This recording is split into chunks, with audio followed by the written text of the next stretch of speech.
হুসাইন রাদিয়াল্লাহু তাআলা আনহু এই সন্তানকে এইভাবে ধরলেন উপরে ধরে বললেন, হে রাসূলের উম্মতেরা, আজকে এই কারবালা এসে, ফোরাত নদীর তীরে এসে রাসূলের বংশধর পানি পায় না।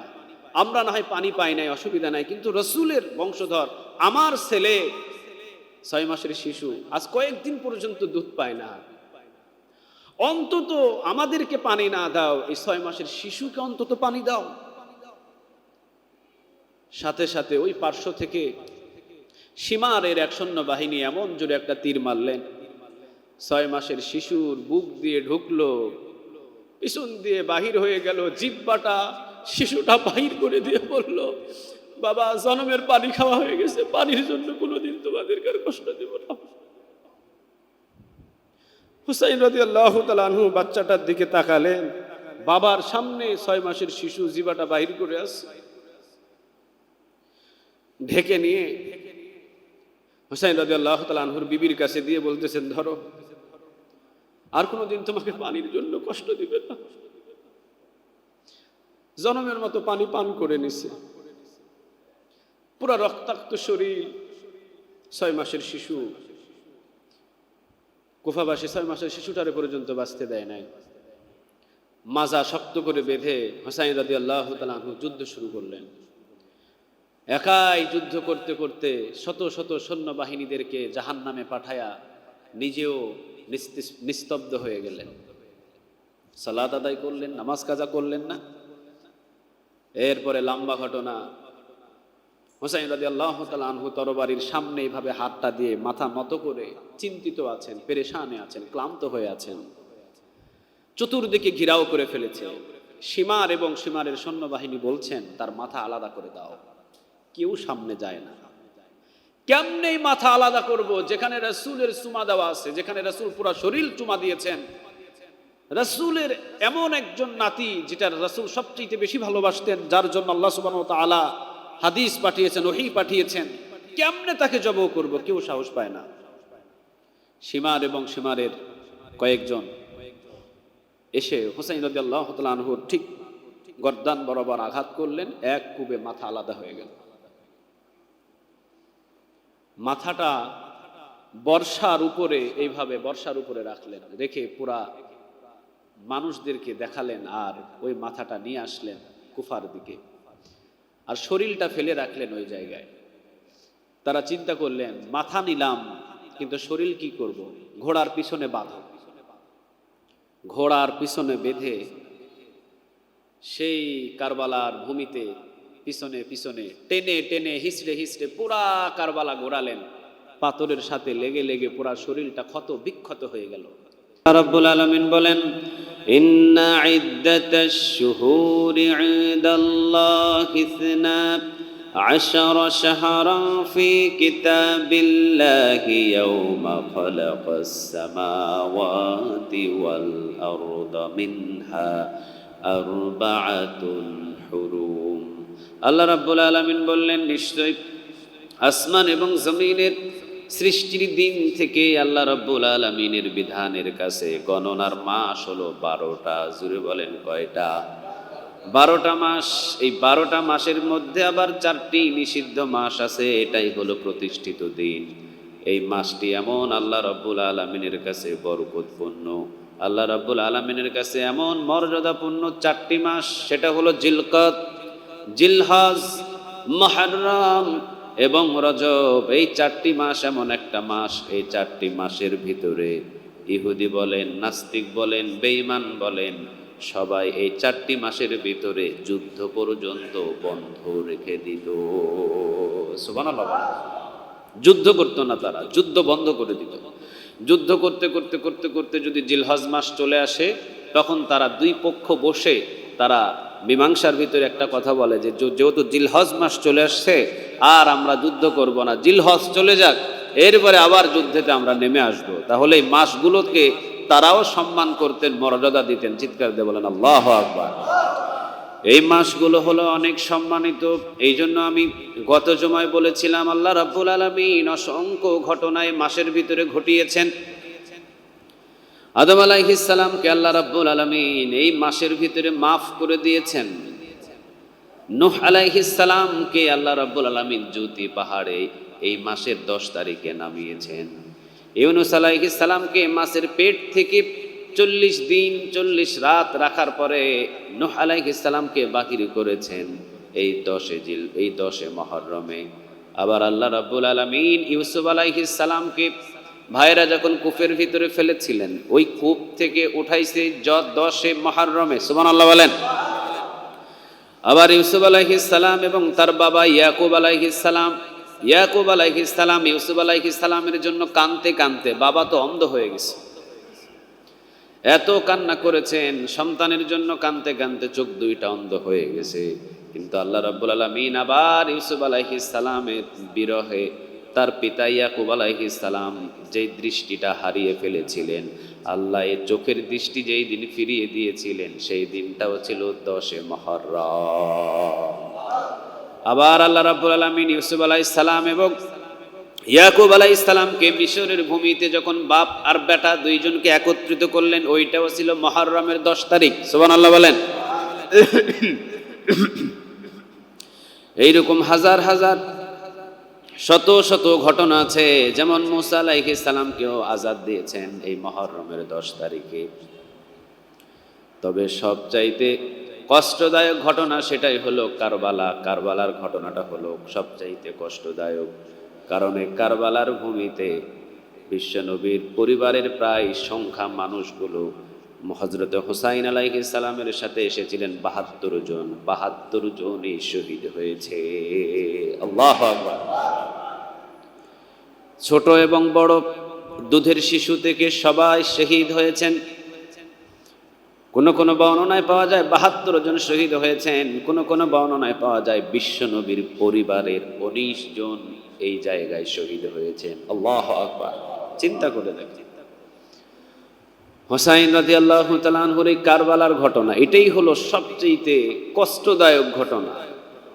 পৃথিবীর ভিতরে কারবালার ঘটনা জানে না এমন কোনো মানুষ নাই।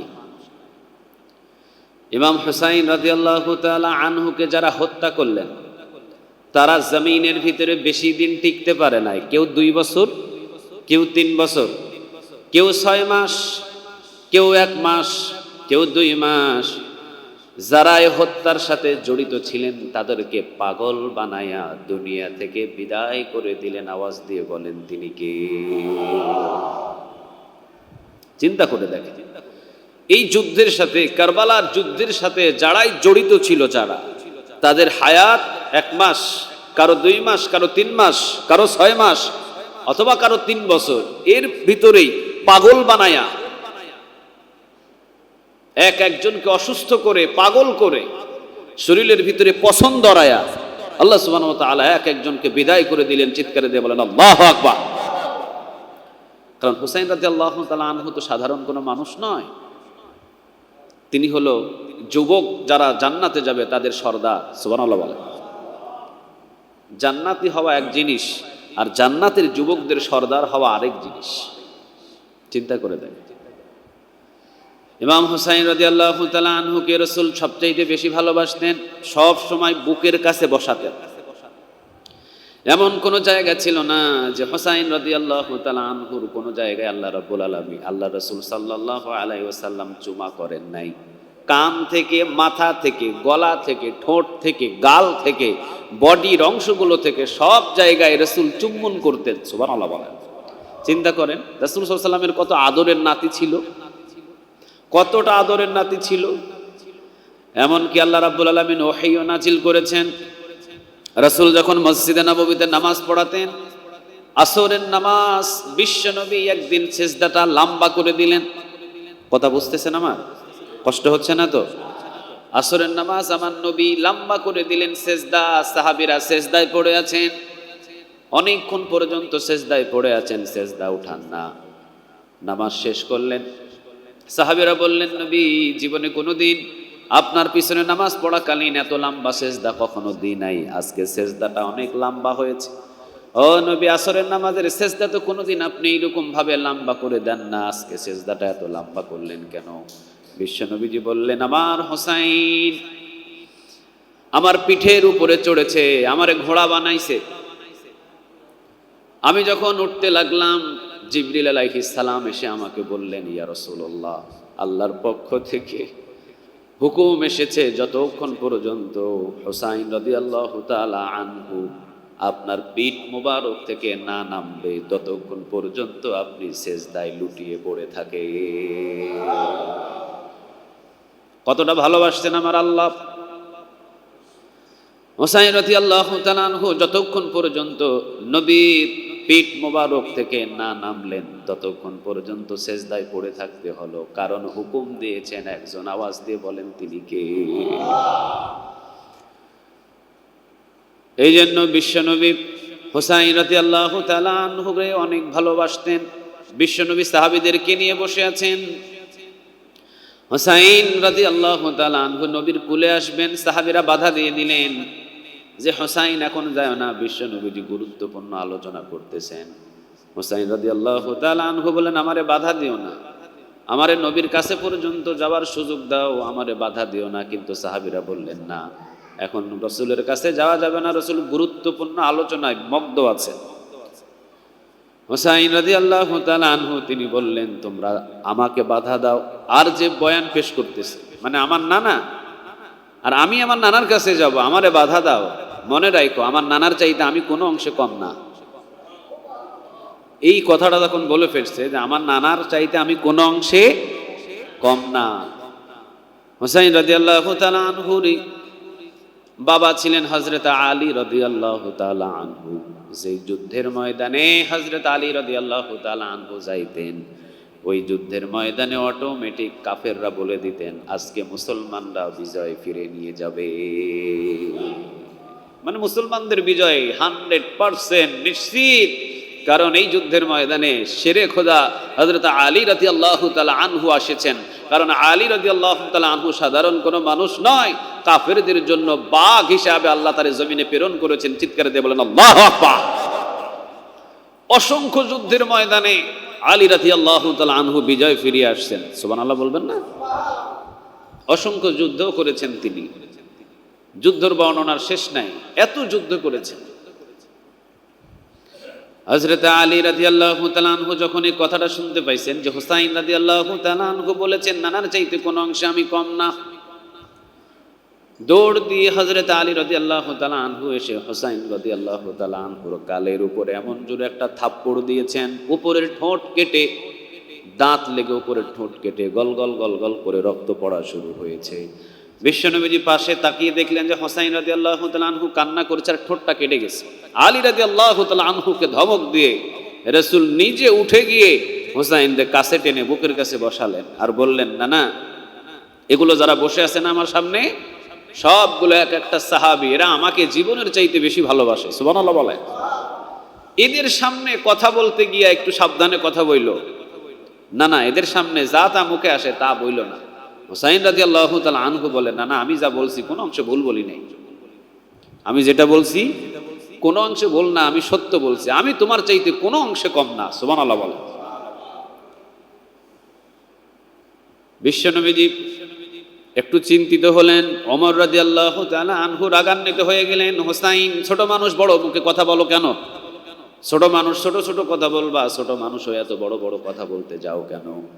হুসাইন রাদিয়াল্লাহু তাআলা আনহু তিনি বললেন, না না, তোমার সাথে আর আমার সাথে কথা হয়। এই বেটা ওমর টাকলা, ওমরের মাথায় একটু চুল কম ছিল, চান্দিতে চুল ছিল। এই বেটা ওমর আমাদের কথার মাঝখানে দিয়ে আসে কেন? ছোট তো। হুসাইন রাদিয়াল্লাহু তাআলা আনহুরে সবাই ভালোবাসত। এই কথাটা যখন বলছে তখন রাসূল বলতেছেন, ইজলিসি ওমর, বাজান একটু শান্ত হও, তুমি আমার আর নাতির ভিতরে কথা বলতে আইসো না।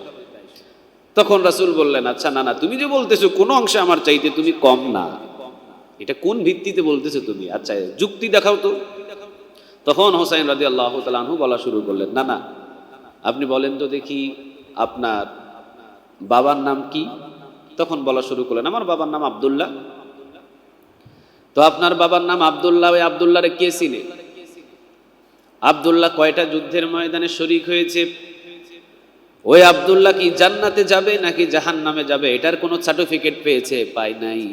না না, আপনার পিতার নাম আব্দুল্লাহ আর আমার পিতার নাম হযরত আলী রাদিয়াল্লাহু তাআলা আনহু। যাকে জমিনের ভিতরে কাফেরদের জন্য বাঘ স্বরূপ পাঠাইছেন তিনি কে? শুধু বাঘ স্বরূপ পাঠাইছেন যে তা না, জমিনের ভিতরে আশারায়ে মুবাশশারা 10 জন জান্নাতি সাহাবী সুসংবাদ প্রাপ্ত পেয়েছেন, আরো অসংখ্য সাহাবী জান্নাতে যাবে। তবে 10 জন যেই জান্নাতি সাহাবীর সুসংবাদ পেয়েছেন তার ভিতরে আমার বাবা 4 নম্বরে আছে। সুবহানাল্লাহ বলে।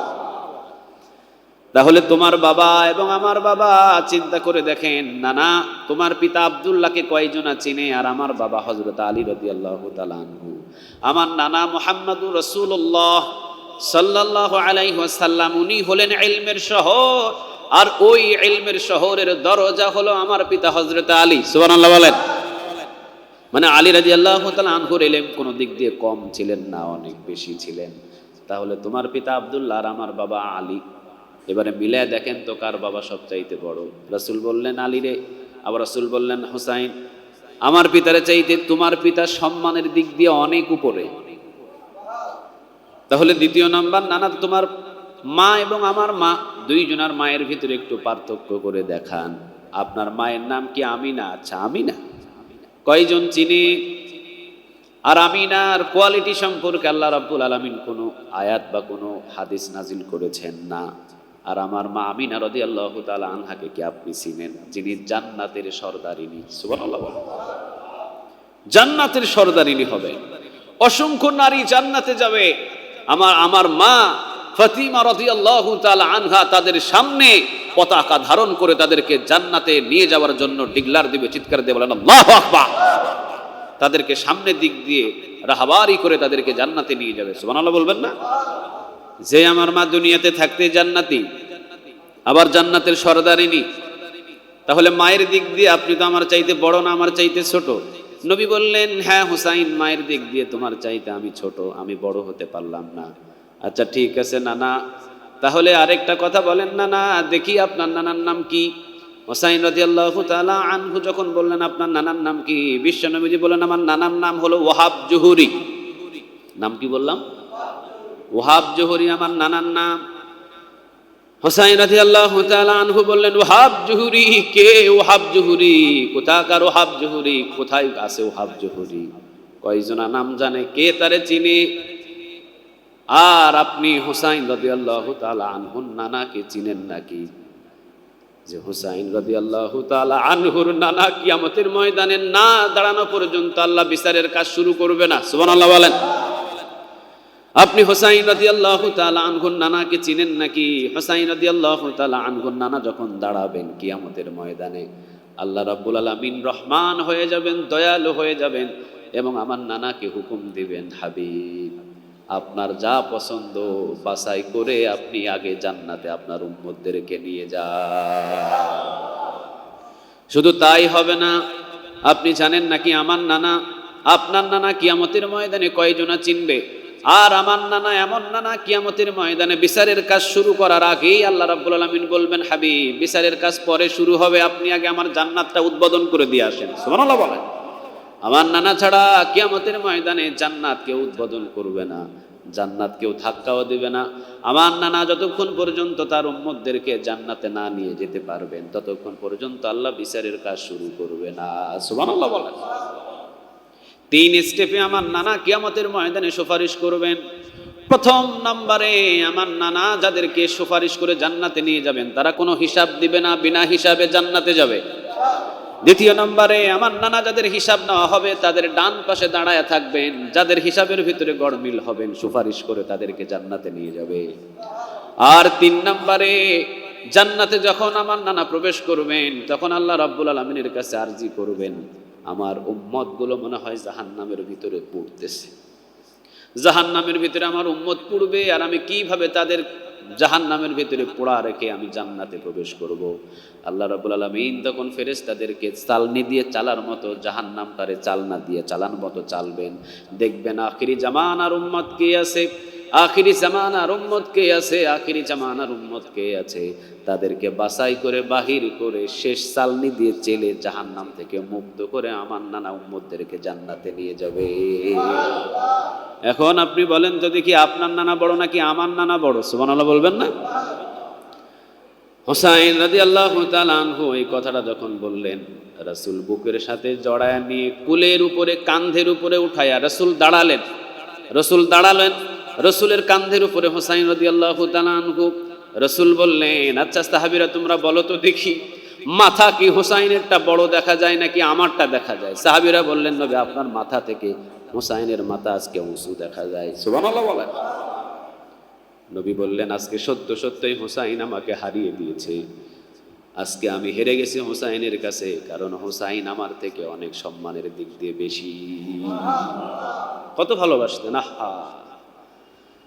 আদরের দুলালে ছিলেন হোসাইন রাদিয়াল্লাহু তাআলা আনহু।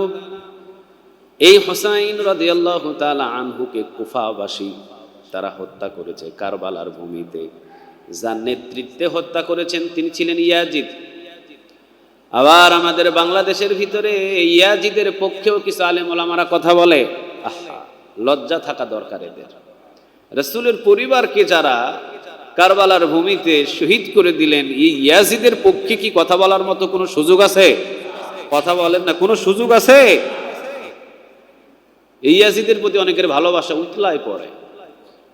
তারা বলে কি, ইয়াজিদ খুন করে নাই, ইয়াজিদ তো হোসাইন রাদিয়াল্লাহু তাআলা আনহুকে হত্যা করে নাই, তো ইয়াজিদকে হত্যা করতে হবে কেন? ইয়াজিদ ছিল ওই সময় ক্ষমতার মসনদে বসা, আর ইয়াজিদ ক্ষমতার মসনদে বসাকালীন হোসাইন রাদিয়াল্লাহু তাআলা আনহুকে যারা হত্যা করেছে তাদের একজনের বিচার ইয়াজিদ করে নাই। ঠিক না বেঠিক? এটাতে কি বোঝা যায়? আমি এখানে খতিব সাহেব বসে আছি, আর আমার সামনে একজন উল্টাপাল্টা ফতোয়া দিয়ে মানুষদেরকে কাফের বানায় দিতেছে। আমি কোনো উত্তরই দিলাম না, তাকে কোনো প্রশ্ন করলাম না, তাকে ধরলামও না, বা সে কেন আপনাদের ঈমান নিয়ে খেলা করলো এটা তাকে জিজ্ঞাসাও করলাম না। এটাতেই তো বোঝা যায় আমি তার পক্ষে আছি। ঠিক না ঠিক? ক্ষমতায় বসে আছেন ইয়াজিদ, হুসাইন রাদিয়াল্লাহু তাআলা আনহুর মাথা আলাদা করে ফেলা হলো, কিন্তু যারা আলাদা করলেন ওদের বিরুদ্ধে একটা কোনো মামলা জারি করলেন না হুসাইন, একটা কোনো মামলা জারি করলেন না ইয়াজিদ। শুধু এই ঘটনা নয়, ইয়াজিদ ক্ষমতায় বসে থাকাকালীন মদিনার ভিতরে গণহত্যা চালিয়েছিলেন।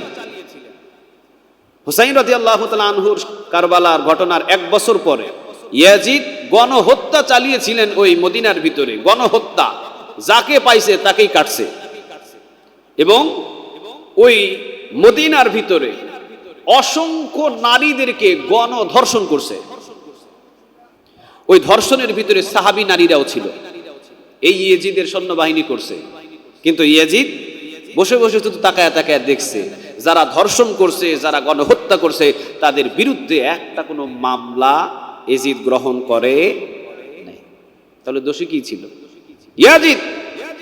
এরপরে মক্কায় কাবা ঘরে আগুন লাগাইয়া দিছে। যে কাবা ঘরে ইয়াজিদের সৈন্যবাহিনী আগুন লাগাই দিছে। এরপরে কামান দিয়ে পাথর মারছে, কাবা ঘরের একটা কর্নার ভেঙে চুরমার হয়ে গেছে। ওই জায়গায় অসংখ্য মানুষদেরকে হত্যা করেছে এই ইয়াজিদের সৈন্যবাহিনী। কিন্তু কাবা ঘরে আগুন লাগার পরেও যে সৈন্যবাহিনীরা আগুন লাগাইছে, ওই সৈন্যবাহিনীদের বিরুদ্ধে ইয়াজিদ একটা কোনো কঠোর আইন ব্যবস্থা নেয় নাই। চিন্তা করে দেখেন, এই 3 বছরই ক্ষমতায় ছিল। বললাম না আমি, রাসূল সাল্লাল্লাহু আলাইহি ওয়াসাল্লামের নাতিকে হত্যা করার পিছনে যারা ছিল তাদের হায়াত ছিল কারো 1 মাস, কারো 6 মাস, কারো 1 বছর। ইয়াজিদের হায়াত ছিল মাত্র 3 বছর। এরপরে দুনিয়া থেকে শেষ করে দিয়েছেন। আওয়াজ দিয়ে বলেন তিনি কে? হুসাইন রাদিয়াল্লাহু তাআলা আনহু ক্ষমতার লোভী ছিলেন না, কিন্তু সবচাইতে খারাপ ইতিহাস, সবচাইতে খারাপ ছিলেন কুফাবাসী। কুফাবাসীর মতো খারাপ মানুষ পৃথিবীতে নাই, আসবেও না আমার মনে হয়। এত বড় কুকুর ছিলেন তারা, এত বড় বড় জানোয়ার ছিলেন তারা। এই কুফাবাসীর জন্য হুসাইন রাদিয়াল্লাহু তাআলা আনহুর পিতা হযরত আলী রাদিয়াল্লাহু তাআলা আনহুকে শহীদ করেছে তারা আগে, এই কুফাবাসীরাই। আর দ্বিতীয়বারে হুসাইন রাদিয়াল্লাহু তাআলা আনহুকে শহীদ করেছেন। মানে কুফাবাসীতে সব কুকুর বসবাস করত। কয়েকজন ছিল শুধু ইমানদার, কিন্তু অধিকাংশ ছিল মুনাফিক, অধিকাংশ ছিল পশুর চাইতে খারাপ। কুফাবাসীর জন্য দোয়া করা, এটা আমাদের জন্য আমি মনে করি যে এটা বেইনসাফি হবে। হুসাইন রাদিয়াল্লাহু তাআলা আনহুর শহীদের পিছনে কুফাবাসীর ভিতরে যারাই ছিল, আল্লাহ যেন কিয়ামতের ময়দানে এদের উচিত আযাব দিয়ে পৃথিবীর সকল হুসাইনের প্রেমিক, রাসূলের প্রেমিক, রাসূলের নাতির প্রেমিকদেরকে যেন দেখিয়ে দেয়। চিৎকার দিয়ে পড়ে না আমিন। তাদের পক্ষে তাদের পক্ষে দোয়া করার মতো আমাদের কোনো ভাষা নাই। কুফাবাসী তো কুফাবাসী,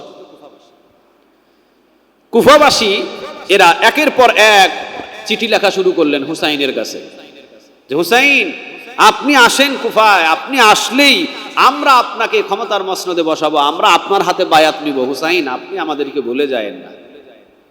হুসাইন রাদিয়াল্লাহু তাআলা আনহুর কাছে যখন মদিনায় যখন চিঠি পৌঁছা শুরু হলো, হুসাইন রাদিয়াল্লাহু তাআলা আনহু চিন্তা করলেন আমার নানার উম্মত মনে হয় খুব কষ্টে আছে, মনে হয় ইয়াজিদ খুব নির্যাতন করছে তাদেরকে, আমার নানার উম্মতের পাশে দাঁড়াতে হবে আমাকে। কিন্তু মক্কাবাসী মদিনাবাসী বললেন হুসাইন আপনি যায়েন না, এই কুফাবাসীর আমল এবং কুফাবাসীর ইমান সম্পর্কে জানেন না, আজকে আপনাকে পত্র পাঠায় ডাকতেছে, তো আগামী কাল যখন কুবান শুরু করবে, পিটুনি শুরু করবে, বাঁশ দেওয়া শুরু করবে, সেই দিনই দেখবেন যে ওরা সব কিছু মিলে হুসাইনকে বলে গিয়ে ইয়েজিদের পক্ষবাদী নিয়ে নিবে। এদেরকে আপনি চিনেন না, এরা আপনার বাবারে খাইছে আপনারও খাইবে, অতএব এখানে যাওয়ার কোনো দরকার নেই। হুসাইন রাদিয়াল্লাহু তাআলা আনহু বলেন ঠিক আছে তাহলে আমি মক্কায় আগে যাই। তিনি মক্কায় আসলেন। মক্কায় আসার পরেও একের পর এক শুধু পত্র আসা শুরু হলো। মানুষ 12,000, পত্র পাঠাইছে 25,000। চিন্তা করে দেখেন কুফাবাসী কতটা বেয়াদব। সেখানে ইয়াজিদের পক্ষে মানুষ ছিল অন্তত 80,000, আর হুসাইনকে আনার জন্য লিখিত পত্র চিঠি পাঠাইছে অন্তত 2 লাখ। কত বড় জানোয়ার এগুলা। সমস্ত চিঠি যখন কুফাবাসী পাঠালেন, হুসাইন রাদিয়াল্লাহু তাআলা আনহু চিন্তা করলেন কুফাবাসী আমাকে এতবার চিঠি পাঠাইতেছে যাওয়ার জন্য, এত কষ্টে আছে তারা, ঠিক আছে আমি যাই। ওমর রাদিয়াল্লাহু তাআলা আনহুর ছেলে তখন জীবিত ছিলেন, উনিও সাহাবী ছিলেন, উনি বললেন না আপনি কুফার দিকে রওনা দিয়েন না, আপনি গেলেই আপনাকে হত্যা করবে তারা, আপনি গেলেই তাকে হত্যা করবে, খবরদার। কুফাবাসীর ইমান বিন্দু পরিমাণ তাদের ঠিক নাই, কচু পাতার পানির মতো তাদের ইমান টলমল করে, এই আছে এই নাই, ওরা মুনাফিক। ওরা আপনাকে ডেকে নিবে, যখন তাদেরকে আঘাত করা শুরু করবে আপনাকে রাস্তায় ফেলে দিয়ে তারা সবাই ঘরের ভিতরে ঢুকে পড়বে। হুসাইন রাদিয়াল্লাহু তাআলা আনহু বললেন ঠিক আছে তাহলে আমার চাচাতো ভাই মুসলিম বিন আকিলকে পাঠাই। ওমর রাদিয়াল্লাহু তাআলা আনহুর ছেলে বললেন ঠিক আছে এটা করতে পারেন আপনি, মুসলিম বিন আকিলকে পাঠান। হুসাইন রাদিয়াল্লাহু তাআলা আনহুর চাচাতো ভাই মুসলিম বিন আকিলকে পাঠালেন। মুসলিম বিন আকিল গেলেন কুফা শহরের ভিতরে। মুসলিম বিন আকিল যাওয়ার সাথে সাথে ফুলের মালা, খাওয়া দাওয়ার হুড়গুড়, যা আপ্যায়ন করা দরকার মুসলিম বিন আকিলকে আপ্যায়ন করা শুরু করলেন। 3 দিনের ভিতরে 12,000 সৈন্যবাহিনী, 3 দিনের ভিতরে 12,000 মানুষ এসে হুসাইন রাদিয়াল্লাহু তাআলা আনহুকে আনার জন্য মুসলিম বিন আকিলের হাতে বায়াত গ্রহণ করলেন। বায়াত মানে হাতে হাতে হাত দিয়ে বললেন আমরা হুসাইনের পক্ষে আছি, আপনি হুসাইনকে কারবালায় আসেন, জীবন দেওয়া পর্যন্ত প্রস্তুত আছি। এই বায়াতটা তারা গ্রহণ করলেন। 3 দিনের ভিতরে যখন 12,000 মানুষ হুসাইনের পক্ষে হুসাইনকে আনার জন্য বায়াত গ্রহণ করলেন, মুসলিম বিন আকিল দেখলেন যে কুফাবাসীর পরিস্থিতি অতটা খারাপ নাই। আর ওই জামানায় ওই কুফার ভিতরে আমির ছিলেন নোমান ইবনে বাশির। নোমান ইবনে বাশির রাদিয়াল্লাহু তাআলা আনহু ছিলেন কুফার আমির। কুফার আমির নোমান ইবনে বাশির ছিলেন সাহাবী, এবং উনি ওই মুআবিয়া রাদিয়াল্লাহু তাআলা আনহু মানে ইয়াজিদের বাবা মুআবিয়া রাদিয়াল্লাহু তাআলা আনহু উনি কিন্তু ছিলেন সাহাবী। মুআবিয়া রাদিয়াল্লাহু তাআলা আনহু রাসূলের সাহাবী ছিলেন। মুআবিয়া রাদিয়াল্লাহু তাআলা আনহুর বাসাইকৃত এই আমির ছিলেন কুফাবাসীর আমির নোমান ইবনে বাশির। নোমান ইবনে বাশির তো সাহাবী ছিলেন, রাসূলের সাহাবী, তো উনি তো আর হট্টগোল, উনি তো আর মারামারি কাটাকাটি করতে পারে না, উনি শান্তিপূর্ণভাবেই নিয়েছিলেন। কিন্তু যখন মুসলিম বিন আকিল বললেন কুফার পরিস্থিতি বড় ভালো, আমার চাচাতো ভাই হুসাইন আপনি আসতে পারেন, আপনি আসলে তারা আপনার হাতে বায়াত গ্রহণ করবে, কোনো অসুবিধা নাই। এই যে চিঠি যখন পাঠায়া দিছে মুসলিম বিন আকিল হুসাইনের কাছে, হুসাইন যখন 72 জন পরিবার নিয়ে রওনা দিয়েছেন, ইন দ্য মিন টাইম এই কথাটা নোমান ইবনে বাশিরের প্রধান সেনাপতি ওমর বিন সাদ, এই কুকুরের বাচ্চাটা চিঠি লিখছে ইয়াজিদের কাছে। এই কুকুরের বাচ্চা চিঠি লিখছে ইয়াজিদের কাছে যে ইয়াজিদ আপনি বসে বসে ক্ষমতায় কি করতেছেন, আপনার ক্ষমতা নেওয়ার জন্য তো হুসাইন মক্কা থেকে কুফার দিকে রওনা দিয়ে দিয়েছে। এই যখন চিঠিটা ওমর বিন সাদ এই সেনাপতি যখন ইয়াজিদের কাছে পাঠাইছে, এই চিঠি এবারে নোমান ইবনে বাশিরকে ধরলেন, এই নোমান ইবনে বাশির তুমি রাসূলের সাহাবী হতে পারো, তুমি আমার বাবার পছন্দকৃত আমির হতে পারো, কিন্তু তুমি আমার নেতৃত্ব বাদ দিয়ে তুমি হুসাইনকে কেন আনতেছো? উপস্থিত ওই দিনেই বাস আমির থেকে স্থগিত করে দিলেন, ক্ষমতার মসনদ থেকে নামায়া দিলেন নোমান ইবনে বাশিরকে। নোমান ইবনে বাশিরকে বললেন আপনি অবসরপ্রাপ্ত, আপনি যান। এবং নোমান ইবনে বাশিরকে নামায়া এমন একজন রে ক্ষমতার চেয়ারে আনলেন, ওবাইদুল্লাহ বিন জিহাদ। এই জানোয়ারের বাচ্চা মদ পান করত। এই জানোয়ারের বাচ্চা পশ্চিম কোনটা এটাও চিনত না জীবনে, অবশ্য মুসলিম দাবি করত। মুনাফিক তো মুনাফিক, কাফের এর চাইতে ভালো আছে। ওবাইদুল্লাহ বিন জিহাদকে ক্ষমতার মসনদে ইয়াজিদ বসালেন। কে বসালেন? কথা বলেন না, কে বসালেন?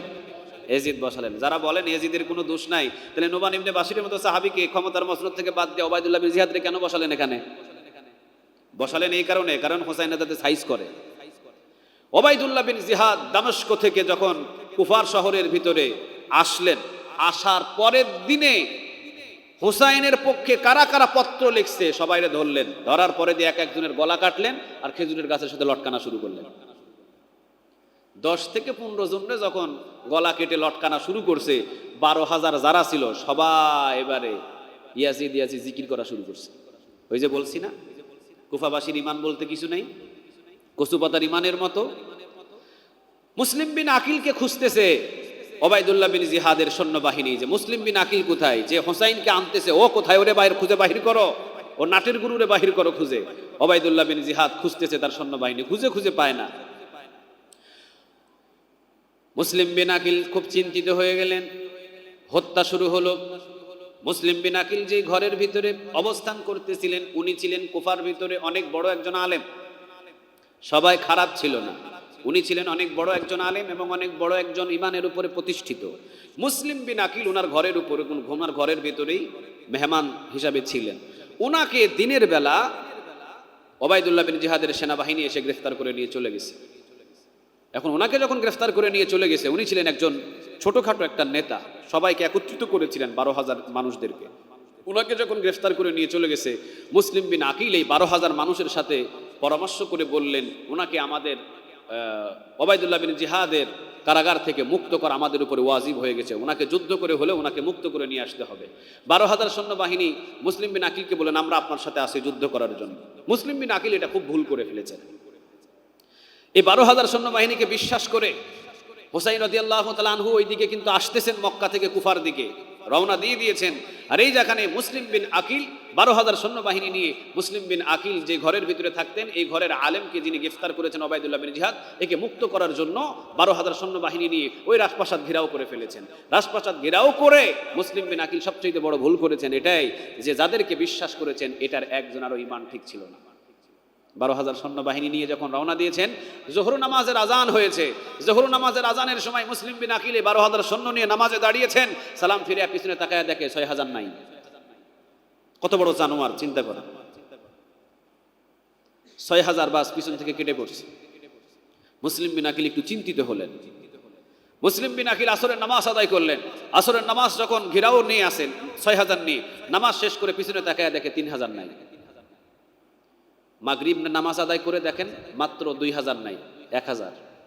এশার নামাজ আদায় করে দেখে মাত্র 200। 12,000 কত বড় কুকুর ছিলেন তারা। 12,000 সৈন্যবাহিনী আসলেন, অথচ পিছন দিয়ে সবগুলো ভেঙে গেলেন। মুসলিম বিন আকিলের সাথে এখন আছে মাত্র কয়শো? 200 নিয়ে যুদ্ধ করতে তিনি পারবেন না। মুসলিম বিন আকিল বলেন, আমি আপনাদেরকে চিনে ফেলছি, আমি জানি আপনারা যেইভাবে আমার চাচা হযরত আলী রাদিয়াল্লাহু তাআলা আনহুকে শহীদ করেছেন, ঠিক একইভাবে আমার হুসাইন রাদিয়াল্লাহু তাআলা আনহু আমার ভাইকেও আপনারা সেভাবে শহীদ করার জন্য কৌশল করেছেন। আমি আমার ভাইকে আসতে দিব না। আপনারা দোহাই লাগে এই 200 মানুষ আপনারা আমাকে ওই মক্কার পথটা দেখায় দেন। আমি তো এখানে নতুন, আমি রাস্তাঘাট কিছু চিনি না। রাতের বেলা আপনারা আমাকে রাস্তা দেখায় দেন, আমি রাতের বেলায় রওনা দিব। আমি যাইতে যাইতে মক্কার রাস্তায় যাইতে যাইতে হুসাইনের সাথে আমার দেখা হবে, আমি হুসাইনকে বাধা দিব যে না, আসতে হবে না, আপনি চলেন। হুসাইন রাদিয়াল্লাহু তাআলা আনহু যখন আসতেছেন, মুসলিম বিন আকিল এই 200 জনকে নিয়ে রওনা দিলেন আমাকে রাস্তা দেখা দেওয়ার জন্য। চিন্তা করে দেখেন, এই 200 জন রাস্তা দেখাইতে গিয়া 10 জন করে কেটে পড়ে। তাহলে এই 10 জন করে পিছন থেকে কাটতে কাটতে মুসলিম বিন আকিল পিছনে তাকায়া দেখে একটা সৈন্য নাই। 12,000 সৈন্যর ভিতরে কত বড় জানোয়ার ছিল তারা, চিন্তা করে দেখেন। রাসূলের বংশধর মুসলিম বিন আকিল, একজন সাহাবী, তাকে রাস্তাটা পর্যন্ত দেখা দেওয়ার মতো মানুষ নাই। বিপদে পড়ে গেলেন। রাতের অন্ধকারে একজন মহিলার ঘরের কাছে গিয়ে পানি চাইলেন, মা আমাকে কি এক গ্লাস পানি দেওয়া যায়? ভিতর থেকে আওয়াজ আসলো, কে তুমি? তিনি বলেন, আমি মুসলিম বিন আকিল। ঠাস করে দরজা খুলে ফেললেন, মহিলা দৌড় দিয়ে এসে কেঁদে ফেললেন, আপনি মুসলিম বিন আকিল, মানে আমার নবীর বংশধর হোসাইন রাদিয়াল্লাহু তাআলা আনহু চাচাতো ভাই? তিনি বললেন, হ্যাঁ মা। তাড়াতাড়ি ঘরের ভিতরে নিয়ে আসলেন, সুন্দর করে আপ্যায়ন করলেন, পানি খাওয়ালেন। মুসলিম বিন আকিল বললেন, মা আজকে রাতের বেলা কি আপনার ঘরের ভিতরে থাকা যাবে? আমি বড় ক্লান্ত। মহিলাটি বললেন, বাজান রে, আমার একটা ছেলে আছে, ছেলেটা মদ পান করে, সারা রাত মদ পান করে, ফজরের আগে আসে, সারাদিন ঘুমায়, ওই ছেলে থেকে বড় সাবধান, তোমাকে রাখতে পারি, কোনো অসুবিধা নাই। মহিলাটা ঘরের ভিতরে সুন্দর করে রেখে দিলেন, বিশ্রাম করলেন। মহিলা চিন্তা করলেন, জীবনে একবার সুযোগ পাইছি নবীর বংশধরকে আপ্যায়ন করার মতো, যা আছে ঘরের ভিতরে ভালো ভালো খাবারের আয়োজন করা শুরু করলেন। ছেলে ফজর নামাজের সময় আয়সা দেখে, কিরে মা রান্না বাড়িতে ব্যস্ত, ব্যাপারটা কি? আমার জন্য তো কোনোদিন এত ভিআইপি রান্না করে না, আজকে রান্না নিয়ে এত ব্যস্ত কেন? মা যখন রান্না বাড়ি নিয়ে প্লেট নিয়ে ঘরের ভিতরে ঢুকে বাইর হয়, ফল নিয়ে ঘরের ভিতরে ঢুকে বাইর হয়, এই মদ পানকারী ওর জানালা দিয়ে দেখতেছে চাঁদের মতো দেখতে সৌন্দর্য একটা পুরুষ ঘরের ভিতরে বসা। ও ওই ওবায়দুল্লাহ বিন জিহাদের সেনাপতির কাছে গিয়ে বলতেছে, আরে তোমরা মুসলিম বিন আকিলকে খুঁজতেছো? মুসলিম বিন আকিল তো আমার ঘরে মেহমান হয়েছে। কত বড় কুকুর, চিন্তা করে দেখেন, কাফেররা পর্যন্ত এত বড় জানোয়ার হয় না, কুফার ভিতরে এত বড় বড় জানোয়ার বসবাস করত। রসুলের বংশধরদেরকে তারা ধরে ধরে কিভাবে জবাই করছে। ওবায়দুল্লাহ বিন জিহাদের সেনাবাহিনী এসে দেখলেন মুসলিম বিন আকিল এখানে, তাকে গ্রেফতার করলেন। তিনি তো নবীর বংশধর, তো এত শক্তিশালী ছিলেন, 5 থেকে 10 মিনিটের ভিতরে ওবায়দুল্লাহ বিন জিহাদের 100 সেনাবাহিনীকে হত্যা করে ফেললেন, 100 জন সৈন্যকে হত্যা করে ফেললেন। এত বড় শক্তিশালী ছিলেন। আলী রাদিয়াল্লাহু তাআলা আনহুর ভাতিজা, বুঝেন না আপনি? 100 জন রে একদম। এরপরে তিনি ক্লান্ত হয়ে গেলেন, আর কত? তিনি গ্রেফতার হলেন, ওবায়দুল্লাহ বিন জিহাদের দরবারে নিয়ে যাওয়া হলো। ওবায়দুল্লাহ বিন জিহাদ তার সাথে সবচেয়ে খারাপ ব্যবহার করলেন, জঘন্যতম ব্যবহার করলেন। ওবায়দুল্লাহ বিন জিহাদ তার সামনে মদ পান করতেছে আর তাকে বলতেছেন, মুসলিম বিন আকিল, তোরে কিভাবে হত্যা করলে তুই খুশি হবি, তুই বল। নবীর বংশধর মুসলিম বিন আকিল তিনি বললেন, আমি এটাই চেয়েছিলাম যে আমি শহীদ হব। মুসলিম বিন আকিলকে উঁচু একটা দালানে উঠানো হলো, আপনাদের মসজিদের 4 তলার মতো উঁচু একটা দালানে উঠানোর পর পিছন দিয়ে ধাক্কা দেওয়া হলো। কুফাবাসী হাজার হাজার সৈন্যবাহিনীগুলো তাকায়া তাকায়া দেখলেন, কিন্তু একজন আফসোস করলেন না। চিন্তা করে দেখেন, মুসলিম বিন আকিলের লাশ পড়ে থাকলো, এক একটা অঙ্গ কাটলেন, মাথা কাটলেন, হাত কাটলেন, বডির অঙ্গগুলো কেটে খেজুর গাছের সাথে ঝোলায়া ঝোলায়া শুটকি বানালেন। সবাই দেখলেন, দেখার পর মুসলিম বিন আকিল এবং হুসাইনের পক্ষে একজন কুফাবাসী কথা বলার মতো আর কারো সাহস নাই। কত বড় খারাপ! ওবায়দুল্লাহ বিন জিহাদ, ওমর বিন সাদ, নুমান ইবনে বাশির ক্ষমতায় বসাকালীন যে সেনাপতি ছিল ওমর বিন সাদ, ওই ওমর বিন সাদকে ডাক দিলেন। ডাক দেওয়ার পরে বললেন, ওমর বিন সাদ, তুমি নাকি এই কুফার আমির হওয়ার জন্য তুমি নাকি ইয়াজিদের কাছে পত্র পাঠাইছিলা? কয় হ্যাঁ পাঠাইছিলাম। তো কয় অসুবিধা নাই, আমি তোমারে কুফার আমির বানায়া দিব, তবে আমাকে একটা কাজ করে দিতে হবে। কি কাজ? কয় হুসাইনের মাথা আনি দিতে হবে। পারবা? ওমর বিন সাদ উনি বললেন যে অসুবিধা নাই, আমি আনি দিব, আমি হুসাইনকে জীবিত পারে মৃত পারে আপনার কাছে গ্রেফতার করে নিয়ে আসবো। ওমর বিন সাদ রওনা দিলেন 4000 সৈন্যবাহিনী নিয়ে, কারবালার ভূমিতে বাধা দিয়ে দিলেন হুসাইন রাদিয়াল্লাহু তাআলা আনহুকে। ওমর বিন সাদের সাথে ছিল শিমার, এই শিমারও ছিল, এই শিমারই মাথা কাটছিলেন, শিমারের নেতৃত্বেই হুসাইন রাদিয়াল্লাহু তাআলা আনহুর মাথা কাটা হয়েছিল। হুসাইন রাদিয়াল্লাহু তাআলা আনহুকে যখন বাধা দিলেন, 72 জনকে নিয়ে হুসাইন রাদিয়াল্লাহু তাআলা আনহু বললেন, অসুবিধা নাই, আমি কুফায় যাব না, আমি মক্কায় চলে যাচ্ছি। এই ওমর বিন সাদ, এই কুকুরের বাচ্চাটা, আমি সবচেয়ে খারাপ ভাষাটা ব্যবহার করতেছি এই জন্য, কারণ আমার জীবনের সবচাইতে কষ্ট দিয়েছে আমার মনে হয় কুফাবাসী, কারণ সে আমার রসুলের বংশধরদেরকে হত্যা করেছে, ঠিক না বেঠিক? এই জন্য আমি কুকুর বলে সবাইকে আখ্যায়িত করতেছি। এই জানোয়ারটা হুসাইন রাদিয়াল্লাহু তাআলা আনহু গ্রেফতার করে নিয়ে যদি কুফায় যেতে পারে, তাহলে সে আমির হতে পারবে। এই জন্য এই লোভটা তার ভিতরে আছে, ক্ষমতা। এই জন্য হুসাইন রাদিয়াল্লাহু তাআলা আনহুকে বলতেছে, না আপনি মক্কায় ফিরে যেতে পারবেন। তাহলে মক্কায় যদি আমি ফিরে না যেতে পারি, তাহলে আমাকে এজিদের কাছে যাওয়ার জন্য হুকুম দাও। বললেন, না আপনি এজিদের কাছেও যেতে পারবেন না। তাহলে এজিদের কাছেও যদি আমি না যাইতে পারি, তাহলে আপনি আমাকে কোনো একটা মুসলিম, যেমন দামেস্ক মুসলিম, আমি দামেস্কে যাই অথবা কোনো একটা মুসলিম শহরে চলে যাই, আমি ক্ষমতা চাই না, আমি কুফার ক্ষমতা চাই না, আমি দামেস্কে চলে যাই। বললেন না, সেটাও আপনি পারবেন না, আপনাকে আমার সাথে যেতে হবে।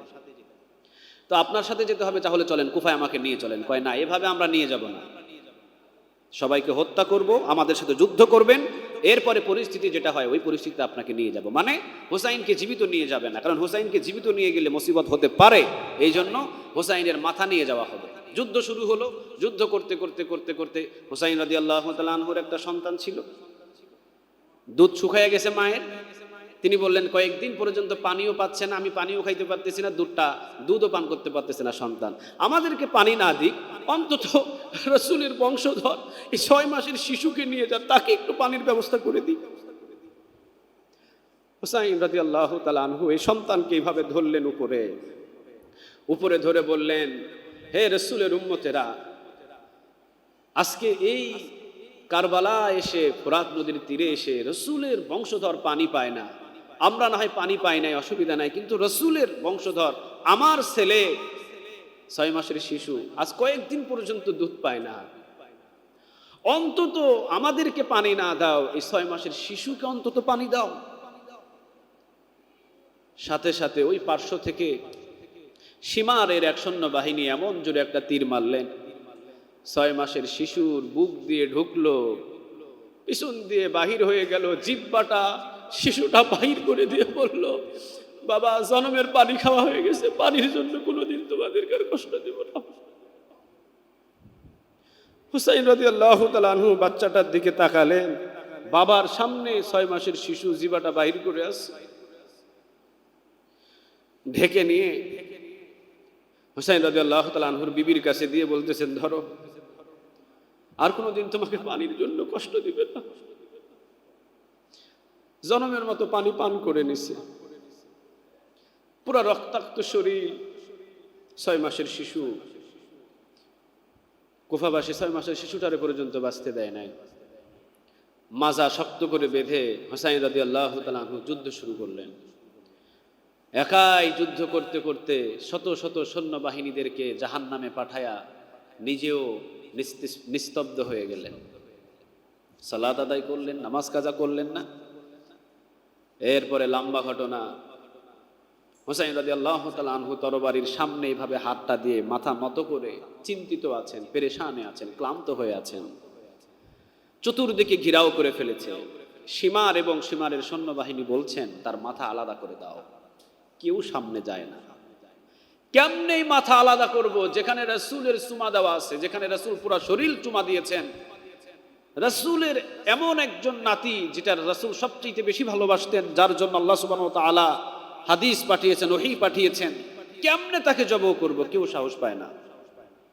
সীমার এবং সীমারের কয়েকজন এসে হুসাইন রাদিয়াল্লাহু তাআলা আনহুর ঠিক গর্দান বরাবর আঘাত করলেন, এক কুবে মাথা আলাদা হয়ে গেল। মাথাটা বর্ষার উপরে, এইভাবে বর্ষার উপরে রাখলেন, রেখে পুরা মানুষদেরকে দেখালেন, আর ওই মাথাটা নিয়ে আসলেন কুফার দিকে, আর শরীরটা ফেলে রাখলেন ওই জায়গায়। তারা চিন্তা করলেন, মাথা নিলাম, কিন্তু শরীর কি করব? ঘোড়ার পিছনে বাঁধো। ঘোড়ার পিছনে বেঁধে সেই কারবালার ভূমিতে পিছনে পিছনে টেনে টেনে হিসড়ে হিসড়ে পুরা কারবালা ঘোরালেন। পাথরের সাথে লেগে লেগে পুরা শরীরটা ক্ষত বিক্ষত হয়ে গেল। এরপরে এই নোমান ইবনে বাশির, এরপরে ওমর বিন সাদ সহ সবাই যারা ঘোড়া ছিল, সবার ঘোড়া হুসাইন রাদিয়াল্লাহু তাআলা আনহুর বডির উপরে দিয়ে নিয়ে গেলেন। মানে ঘোড়ার যে খুরগুলো ছিল ওগুলো দিয়ে আঘাত করা শুরু করলেন। চিন্তা করে দেন, আর আপনি হুসাইনের প্রেমে পাগল হয়ে গেলেন, আর আপনি ইয়াজিদের প্রেমে পাগল হয়ে গেলেন। যখন হুসাইন রাদিয়াল্লাহু তাআলা আনহুর মাথাটা নিয়ে ওবাইদুল্লাহ বিন জিহাদের কাছে নিয়ে গেলেন, ওবাইদুল্লাহ বিন জিহাদ তো খুশি হয়ে গেলেন। যারা মাথা নিয়ে আসছেন তাদেরকে স্বর্ণ মুদ্রা দিয়ে একদম ভরপুর করে দিলেন। এই মাথাটা ইয়াজিদের কাছে পাঠালেন। মাথাটা দেখার পরে ইয়াজিদ লাভ দিয়ে উঠছে, করছোটা কি তোমরা? হুসাইনকে তো জীবিত আনতে বলছিলাম, তোমরা মাথা কেন কেটে নিয়ে আসছো? আচ্ছা ভালো কথা, মাথা কেন কেটে নিয়ে আসছো? এতটুকু তুই শেষ? যে ওবাইদুল্লাহ বিন জিহাদ মাথা কাটলো, যে ওমর বিন সাদ মাথা কাটলো, যে সীমার মাথা কাটলো, ওদের বিরুদ্ধে ইয়াজিদ একটা কোনো পদক্ষেপ নেয় নাই। তাহলে কি বুঝলেন আপনি? যে হুসাইন রাদিয়াল্লাহু তাআলা আনহুর মাথা কাটছে, ইয়াজিদ যদি সৎ শাসক হতো, সাথে সাথে যারা মাথা কাটছে তাদেরকে ধরে তাদের গদ্দান আলাদা করা হতো, ঠিক না ঠিক? কিন্তু না, সে করে নাই, সে করে নাই। সে একটু কোনো রকম চোখের পানি টানি মুছে এরপরে বলল, যাও নিয়ে যাও, যা হয়েছে হয়েছে, যাও, বাস। পরের বছর ক্ষমতা চালালেন, মদিনায় আঘাত করলেন, গণধর্ষণ করলেন, গণহত্যা করলেন। তৃতীয় বছর মক্কায় আগুন ধরায়া দিলেন, মক্কায় আঘাত করলেন। তৃতীয় বছরে আল্লাহ সুবহানাহু ওয়া তাআলা পাগল বানায়া তাকে দুনিয়া থেকে শেষ করে দিলেন, তৃতীয় বছরে শেষ করে দিলেন। আর এই যে ওবাইদুল্লাহ বিন জিহাদ, যার নেতৃত্বে মাথা কাটা হয়েছিল, তার শরীরে হুসাইন রাদিয়াল্লাহু তাআলা আনহুর এক ফোঁটা রক্ত পড়েছিল, শুধু এক ফোঁটা রক্ত পড়েছিল। পুরা শরীর দুর্গন্ধে, গোস্ত পচে পচে হাড্ডি থেকে খসে খসে পড়েছে। দুর্গন্ধে কোনো মানুষ তার কাছে যাইতো না। এরপরে তার মাথাও আলাদা করা হয়েছিল, এরপরে সীমার তার মাথাও আলাদা করা হয়েছিল, তাদেরকে দুনিয়া থেকে শেষ করে দেওয়া হয়েছে। কিন্তু তাদেরকে শেষ করলে হাজার হাজার ওবাইদুল্লাহ বিন জিহাদ আসবে, হাজার হাজার উমর বিন সাদ আসবে, কিন্তু হুসাইন রাদিয়াল্লাহু তাআলা আনহু কি একজন আসবে? কথা বলেন না, একজন আসবে? এই কারবালার ভূমিতে হুসাইন রাদিয়াল্লাহু তাআলা আনহুকে এইভাবে শহীদ করে দেওয়া হয়েছে। আল্লাহ সুবহানাহু ওয়া তাআলা যেন হুসাইন রাদিয়াল্লাহু তাআলা আনহুর সকল পরিবারকে জান্নাতের উচ্চ মাকাম দান করে, বলেন আমিন।